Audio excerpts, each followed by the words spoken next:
And I talked before about just how far I wanted to go with this cylinder head. And you might notice these black lines are on here.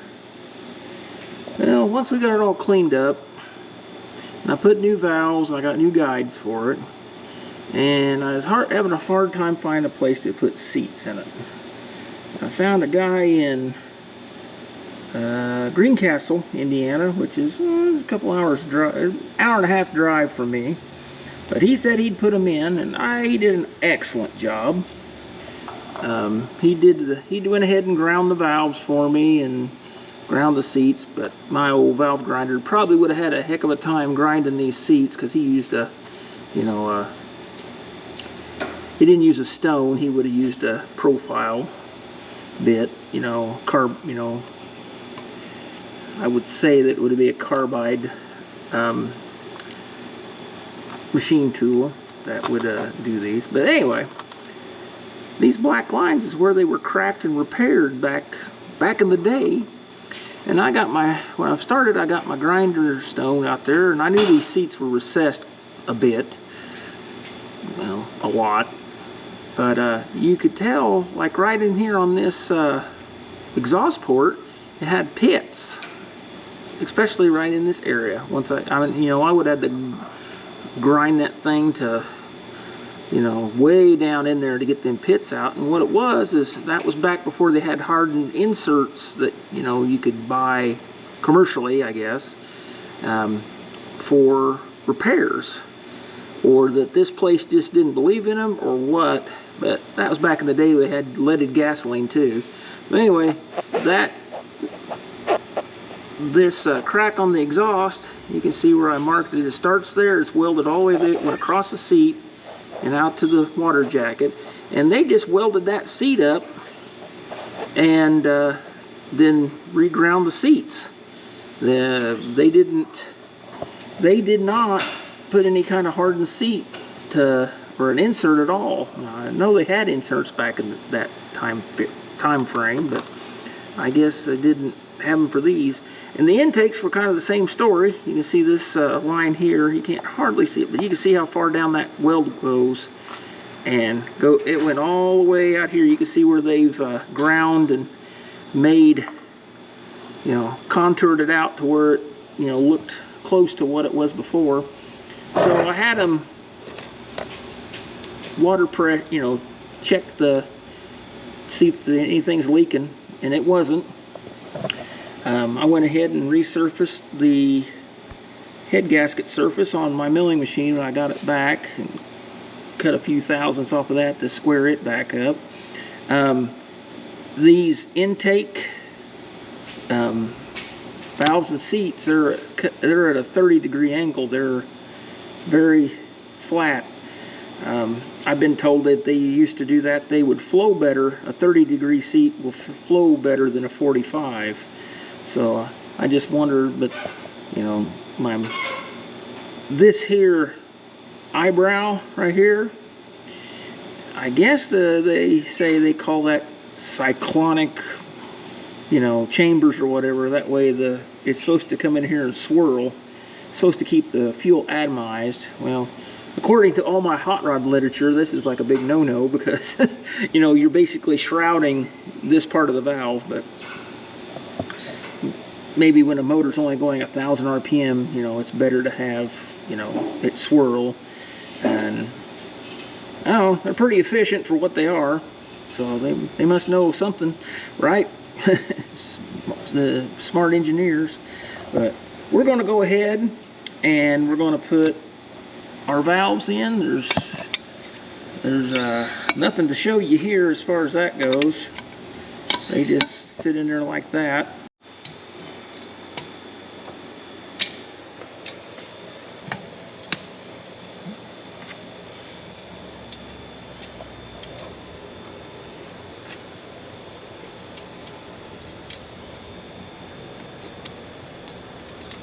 Just like that.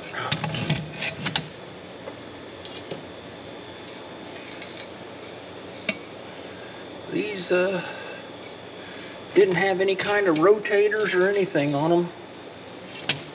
like some other cylinder heads. I'm kind of surprised of that.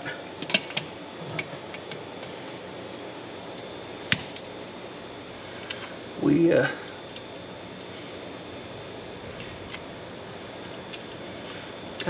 kind of nice having new valves and guides and everything in there, and putting those new seats. The man that put these in here, he was telling me that these John Deere's, the 2-cylinders, take a special narrow intake. On the intake, it's very the seat is very narrow. You don't have a whole lot of room there before the port bends the other way, and well, I was doing real good. Anyway, as I was saying, the port doesn't have a lot of cast iron right there where the seat is, and it will, if you put a normal seat in those, you can get into the water jacket pretty easy. So he was awful concerned about that, and he got these special seats that were really thin to put in there. So he knew what he was doing. And I don't know, right here, this is the water drain for the coolant, and these threads were all rotten. And I learned this trick from the YouTube. I watched what was it, Farming on 20 acres. yeah, 20 acres on a Maine farm or something like that. Surviving 20 acres in Maine. Yeah, all right. Something like that. But he was working on his B, and he just pressed in. He got a threaded insert, basically another piece of that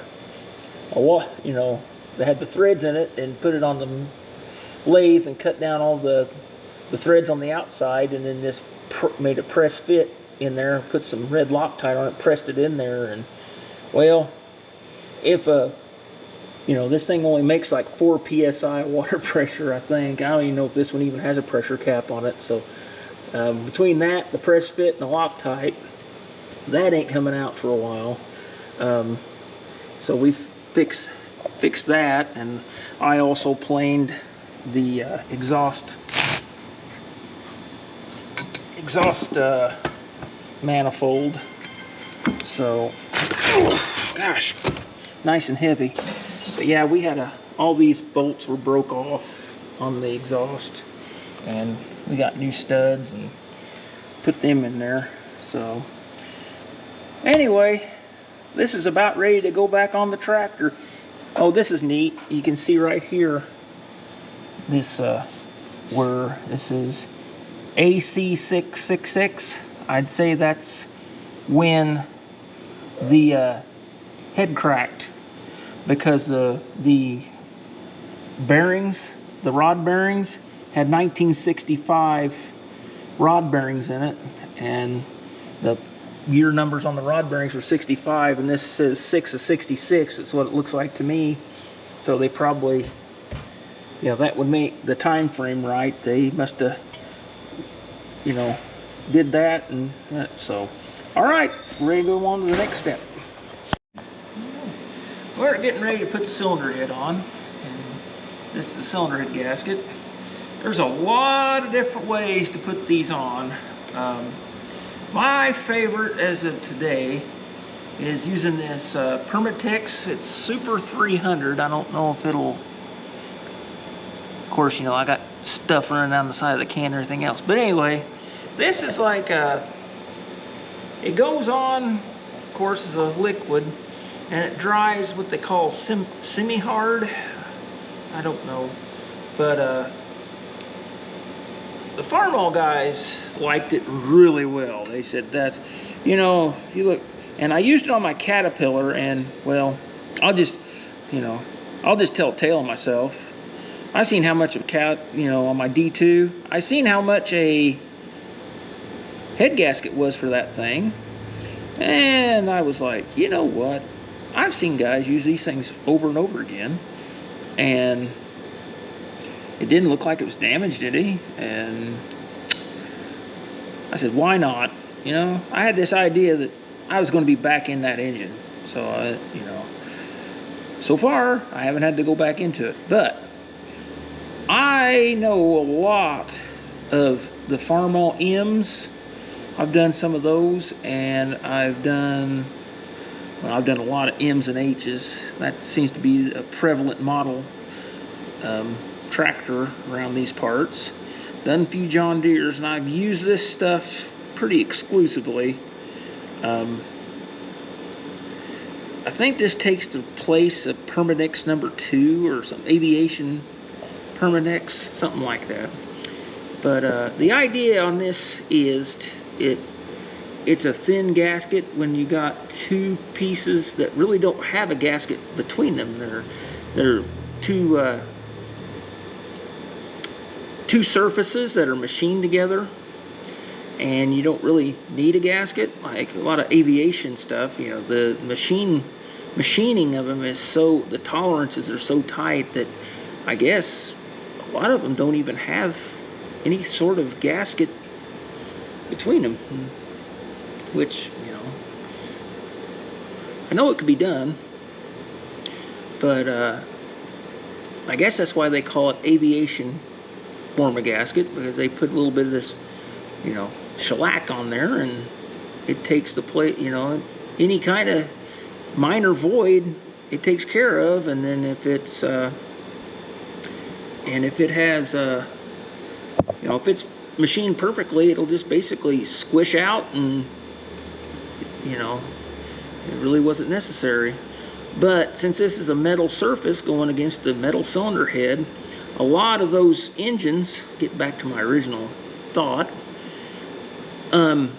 you'll see them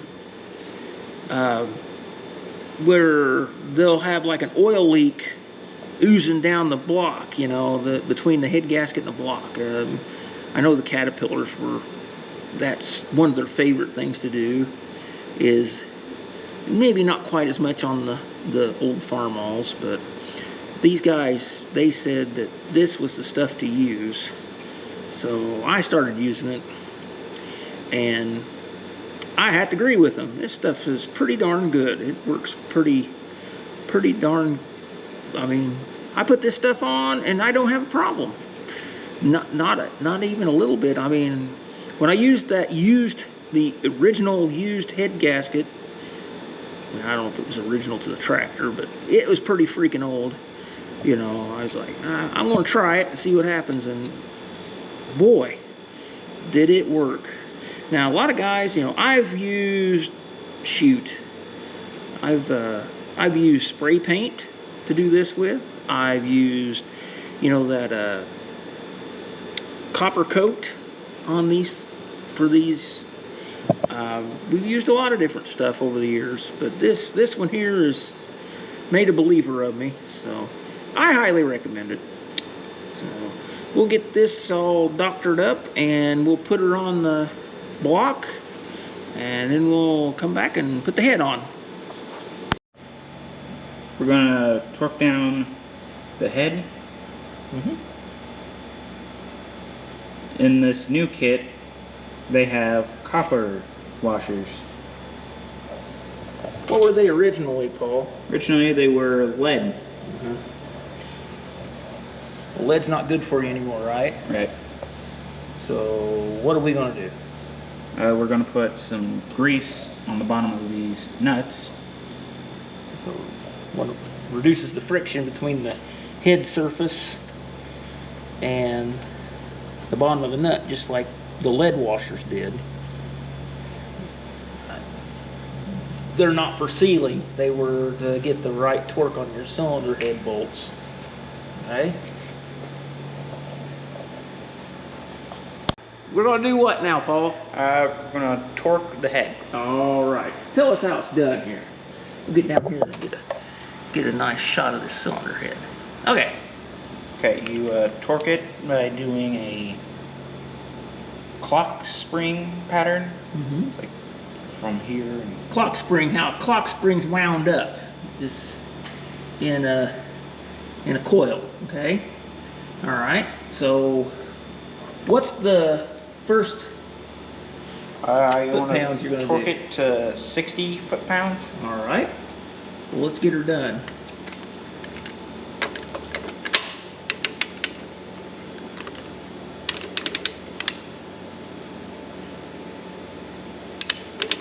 Here, click. There. Click. I'm gonna put a dot. There you go. Put your dot on there. That's 2 dots. You're gonna screw it up. No, Okay. no. Put a dot showing which ones I've done already. Okay. I'll be the dot guy. I'm a poor dot guy. Try it. Oh, that's a major dot. Okay. Got that one? We'll go down that one. Paul, so he wouldn't make a mistake, has got the paint pen and put numbers on where they're all at. I don't know if you can see that or not, but he doesn't want to make a mistake, so. Paint dot. I'm working on it.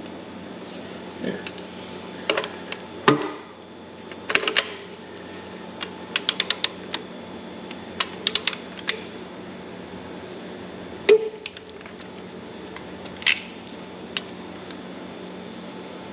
Okay.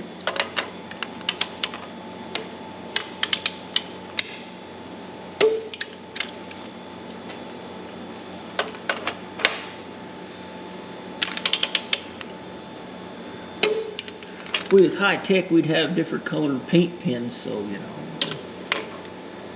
know, this one means this and that. Yeah, watch that valve spring there. You don't want to use an extension because that screws up your torque ratings, don't it?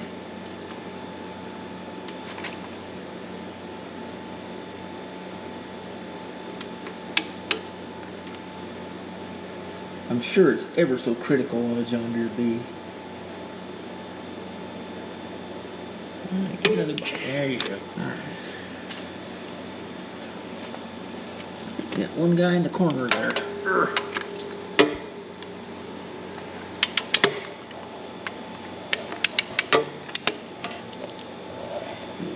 He's like cool guys. Get that camera in. Yeah, there's a big shadow in there. They've all been torqued down to 60 foot-pounds. Alright. What's our next plan of attack? There. Torque them down to, what was it, 75?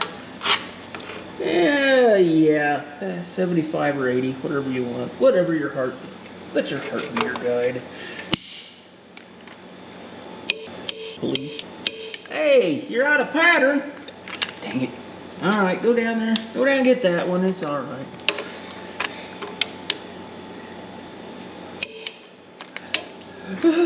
Oh no! The correct police is going to get us on the YouTube. Ah!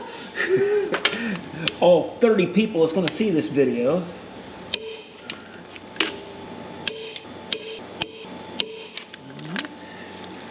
All right, let's go for the full cookie. 95. This is for all the marbles. Want me to grunt for you? No, you got it. And you never click it twice. Why, Paul? You're over torquing. There you go. Okay. And that's it. We're going to install the rocker arms and valve and adjust the valves. Okay. So I'll put these guys in there. All right. So El Conquistador, what's your first thing you're going to do? be put in the oil line. Okay, so what have we learned about the oil lines? There's two different versions. We got the one that's bent like this, and then we got the one that's bent like that, and it like does all kinds of weird stuff. So, Okay. according to the book, they use that one since serial number 96,000 or something like that, and this must be older than that. So, it came with a set of rocker arms we had to have. All right, so where's that go? Goes right here. All right, stick it on there.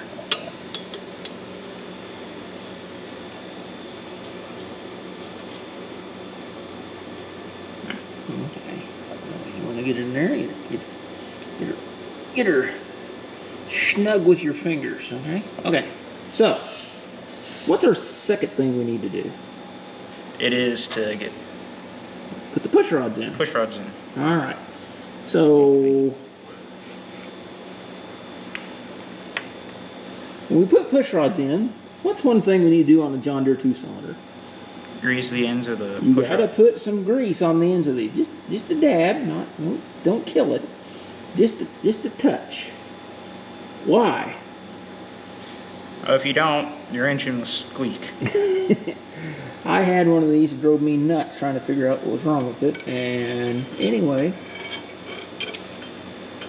it sounded like the bearing in the end of the fan shaft was making a squeaking noise, so I pumped the grease to that.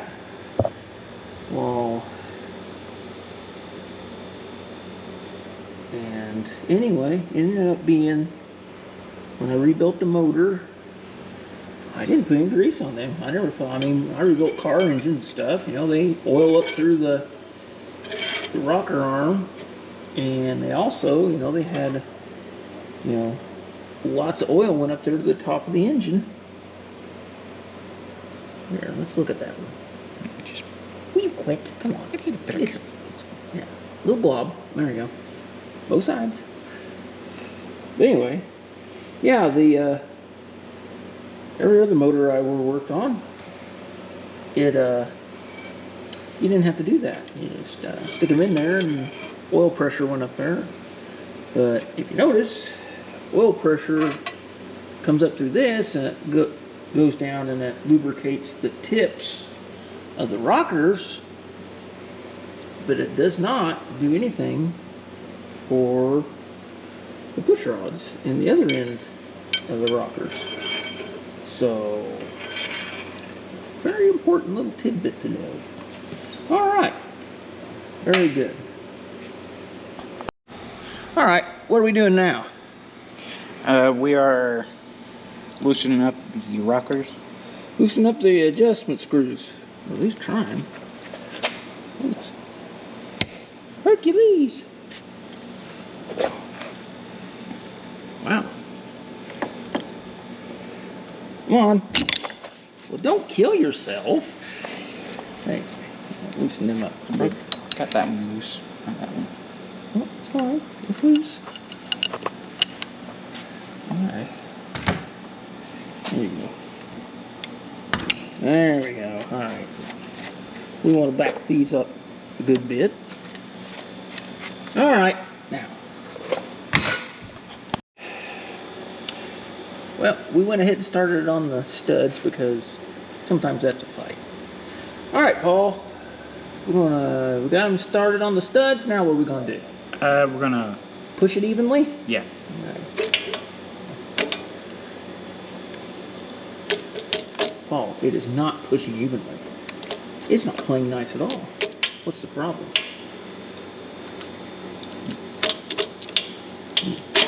That. There. It hates you, that's why. Notice. Oh, hold it before you start beating on something.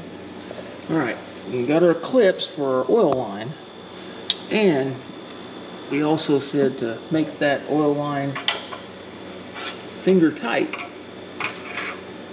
That's so we can kind of manipulate it if we need to. Alright. Okay. So we got all our rocker arms hooked up to our happy little push rods. So now we can put, on this particular model, has these long, I don't know what you call them, extra tall nuts of some sort. And that is how these particular ones are tightened up. What you doing now? Evenly tightening these side to side?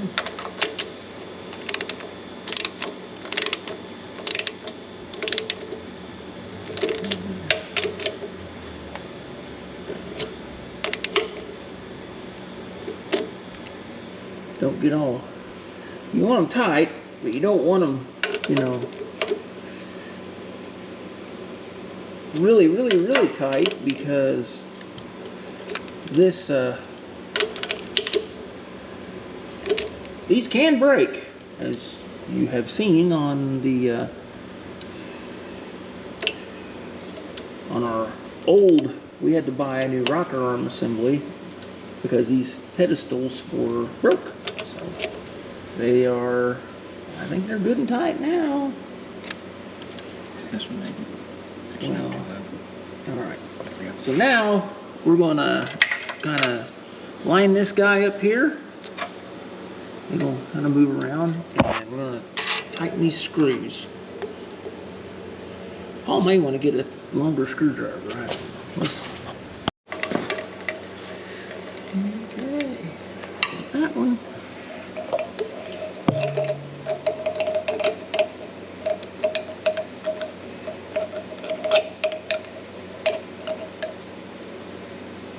You can put the Kwame on them. You don't want them to come loose. Alright. Looks good. Alright. Tighten the nut down there. Oh, let me, hold on. Let's show. It is right here where my finger is. There's the fitting that goes in there. So this one's fun to tighten up. 11/16, buddy. You know the drill now.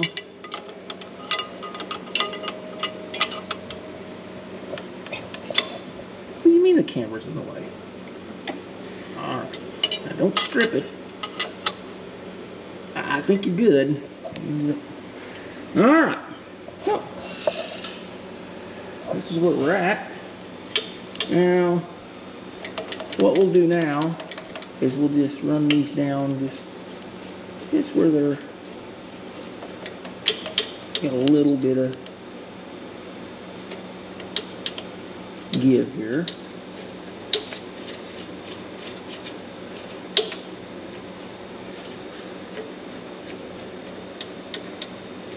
We'll go through the valve adjustment procedure, and we'll do that next.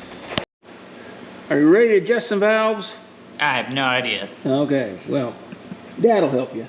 Alright, so what do we need to do first? We need to figure out where top dead center is on this crankshaft. So come around here and turn this guy. Alright, and we'll show you how it's done. Alright, now you need to rotate it this way, okay? And we'll watch these two rocker arms. Keep going. So there's the intake stroke right now. Alright. So, okay, now slow down. Okay, it's compression right now. Right now, we're gonna go over here on the flywheel. And you go on this mark right here.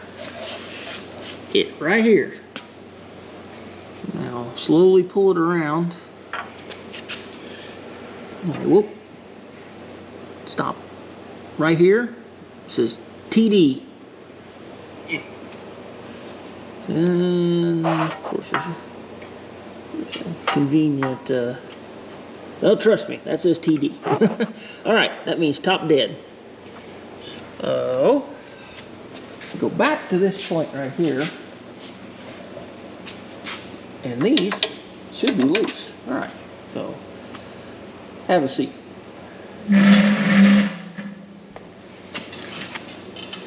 Says to tighten these up with your fingers until a slight drag is felt. All right, so tighten them up until a slight drag is felt. You gotta make sure this is not buttoned up against the rocker arm though. Okay. There you go. Just turn them until you kind of, there you go. Are they tight? No, you got a ways to go. Come on. You got to seat your push rod down and everything. So basically, as tight as you can turn it without using a wrench. All right. So we are there on this cylinder. Okay? All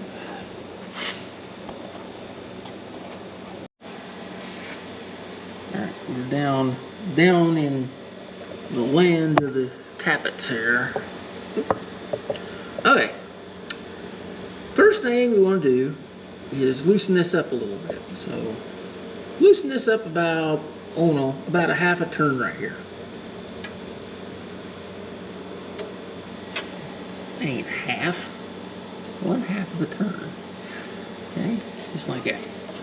Now you try.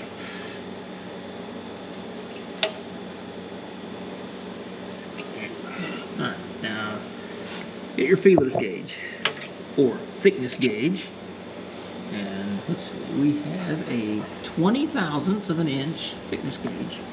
It just matters what, side of the river you're on, what you call these things. We always call them feeler gauges. They're technically a thickness gauge. You get a little, so you put that right there between the end of the valve and your tappet, or your rocker arm. John Deere calls it a tappet. I guess that's another thing about what side of the river you're on, what you call it. They call it a tappet. We've always called them rocker arms. All right, well, get it up in there. All right, and now you tighten that about. Now, can you slide it in and out pretty easy? Or is it too kind of snug? Should be kind of snug. There you go. That looks snug to me. Yep. All right. So now you get your wrench like this.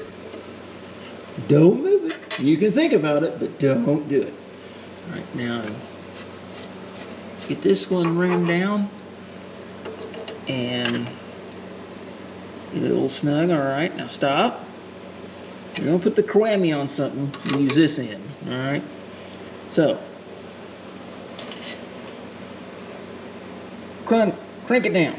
All right. That's enough. I'm getting too mean with it.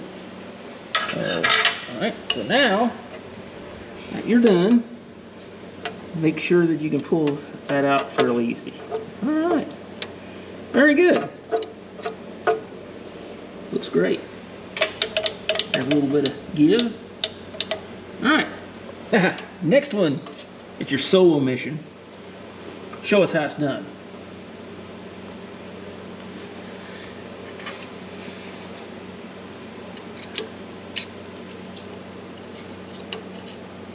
It won't fit, will it? Why is that? Ah, you forgot something.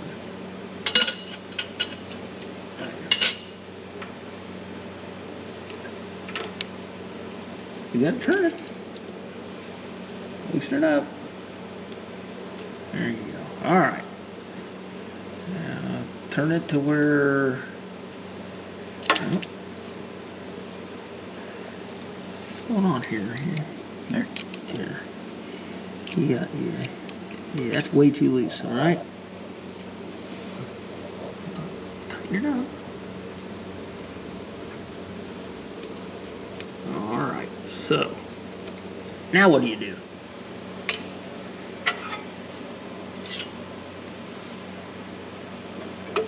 Hold it with one. Save yourself some effort. Run that one down. All right. Now,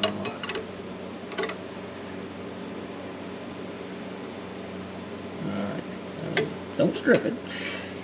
Now, does that move around fairly easily? Like this? Yeah, there you go. Alright. Alright, take her out of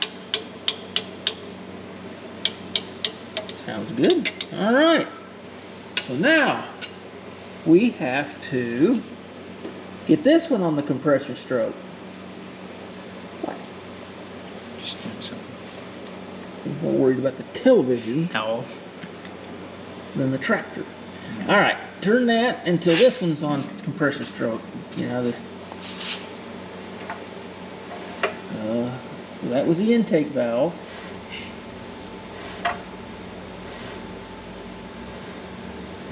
Alright. I'd say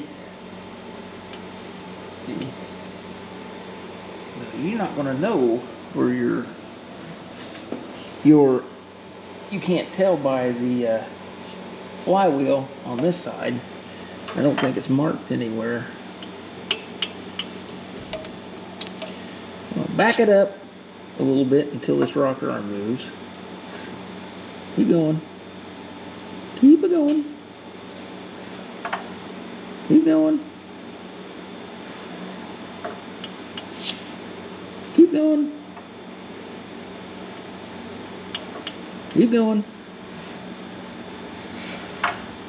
Keep going. There you go. All right, let's stop. So, I'm going to put my finger in this spark plug hole. Now, turn it back the other way.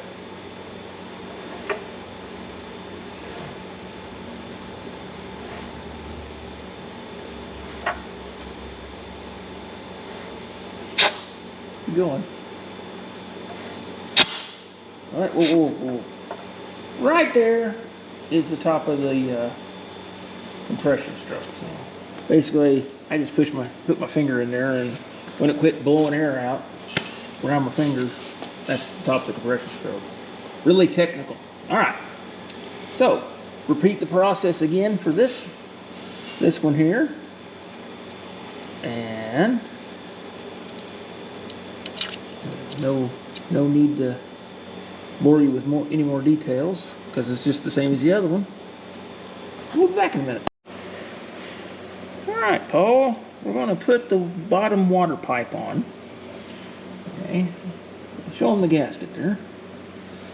On this one here, this head surface, well, let's say it's not pristine, and I couldn't machine it because I would have to machine the entire face of that whole head, which, not loving that idea. So I just decided that we'd just use a bead of silicone on this gasket and put it on there. So go ahead and put that gasket on there. Try not to knock the bead off of the gasket. Just push it down on there where it kind of sticks. Alright, there we go. So yeah, normally I don't use silicone gasket maker very liberally. That stuff especially something like your oil system or whatever, you don't want to do that. But the cooling system here, I think it'll be all right. All right, so now I'm the parts holder too, but we have the water pipe here. So I'm gonna reach underneath here. It has this knobby on that. I don't know if that goes on it just about have to go on the bottom. So I don't know what that does. I don't know if it's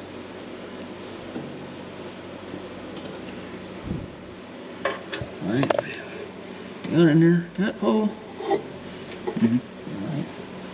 All right, our light is getting in the way. Imagine that. All right, hold on. Okay.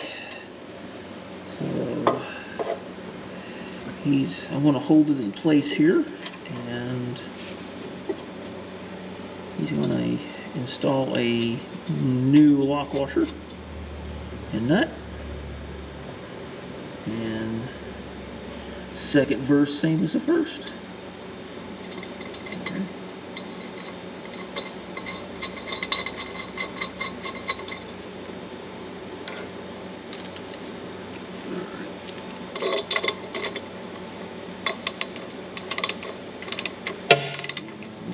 sure we do it evenly. We don't want to break any phalanges or anything. Broken flanges makes Dad have to braze things. Dad doesn't like brazing that well. Alright, do the other side, yeah. Snug it up evenly.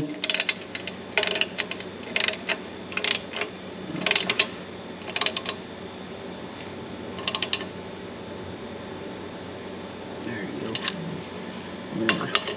Touch that other side again. Alright, Hercules, you better leave it alone. Okay, next stop, valve cover. What are you doing, Paul? Painting a gasket. Painting a gasket. What do you paint it with? Permatech, high tech. Alright, so you're putting a bunch of glue on this gasket. Yep. You gonna do both sides of the gasket? No. So what you're saying is you want it to stick to only one side of whatever the valve cover, right? Right. Yeah. Why would you only want it to stick to one side, you know?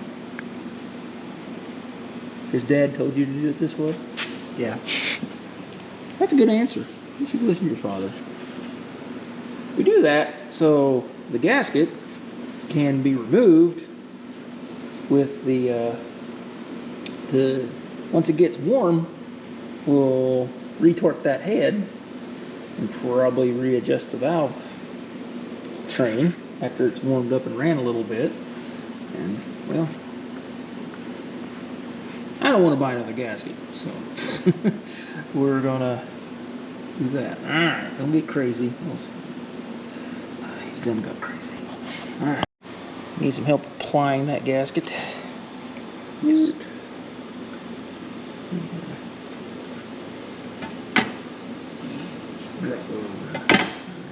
Of course, valve cover's made in such a way to where it will.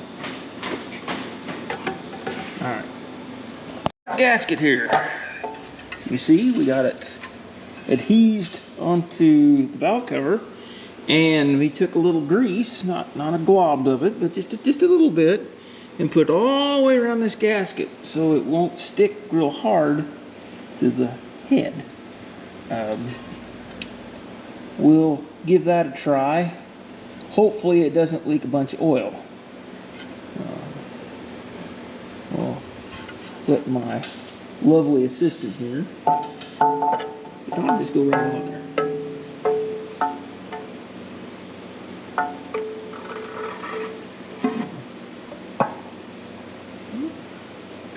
Then we got some bolts here.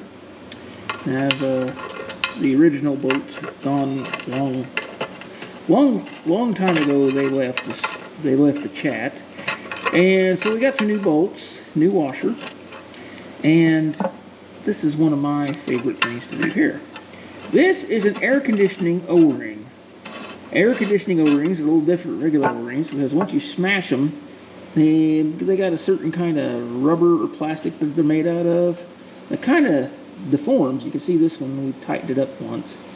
And it doesn't spring back into an O-ring, so it kind of would smash down and seal these bolt holes right here. So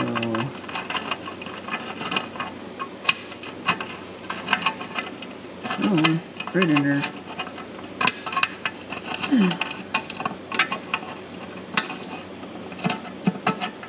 That's right. Somebody was holding the valve cover incorrectly. What's it? Yes, you were. No. Yes, you were. No. Yes, you were. No. Yes. No. Yeah. No. Mm-hmm. Maybe. Okay. So, Grandpa, you gonna tighten this up today? All right.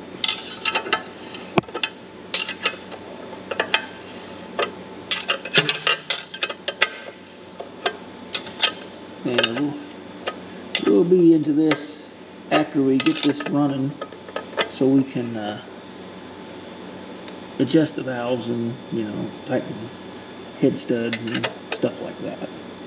But we're kind of doing an experiment on these washers here, on putting the O-ring in there, because every one of these I've had a tendency to leak down these bolts.